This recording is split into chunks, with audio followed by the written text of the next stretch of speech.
Hali gani mtazamaji wa Gift Online TV. Kocha mkuu wa Simba Steven Barker amesema kikosi chake kipo tayari kupambana kwa ajili ya makombe. Kitatambua kuwa kina nafasi muhimu kwa kuwania taji katika mchezo wa fainali unaotarajiwa kuchezwa siku ya Jumatano. Simba imefanikiwa kutinga fainali ya kombe la Muungano ambapo itakuwa na watani wao wa jadi Yanga katika mchezo utakaopigwa Aprili 29, 2026 kwenye uwanja New Aman Complex huko jijini Zanzibar.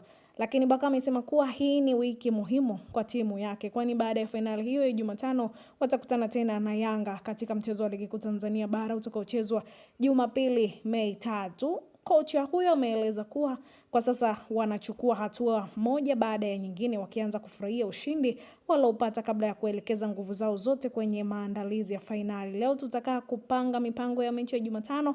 Tupo hapa kushindana na kushinda mataji. Sisi ni Simba na hii ni nafasi nyingine ya kuwania ubingwa. Hivyo lazima tujiandae vizuri. Kwa sasa hatuna mawazo ya mechi ya Jumapili. Ameongeza kuwa wakati wao ni wa kuzingatia kila mchezo wakati wake, ambapo baada ya kumaliza fainali ya Jumatano watahamasisha na kuhamishia nguvu zote na utulivu na akili kwa ujumla nguvu zao kwenye mchezo wa Ligi Kuu dhidi ya Yanga maarufu kama dabi ya Kariakoo dabi. Kwa hiyo haya ni maandalizi ya kwao, wanajipanga vipi kutokana na mchezo ambao utakaochezwa. Tunaona kwa siku ya jana waliweza kufunga vizuri bao 3-0.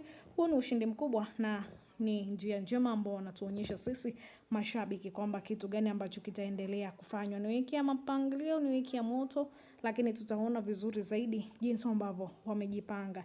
Nini ambacho watakwenda kutuonyesha katika uwanja. Sio tu story, sio tu maneno, lakini tungependa kuona vitu ambavyo wangeweza kuvifanya wakiwa uwanjani. Basi hii ni Gift Online TV. Endelea kusubscribe, kushare, kulike pamoja na kucomment. Na wewe ambaye tayari nikwambie shukrani sana kwa kufanya hatua hiyo.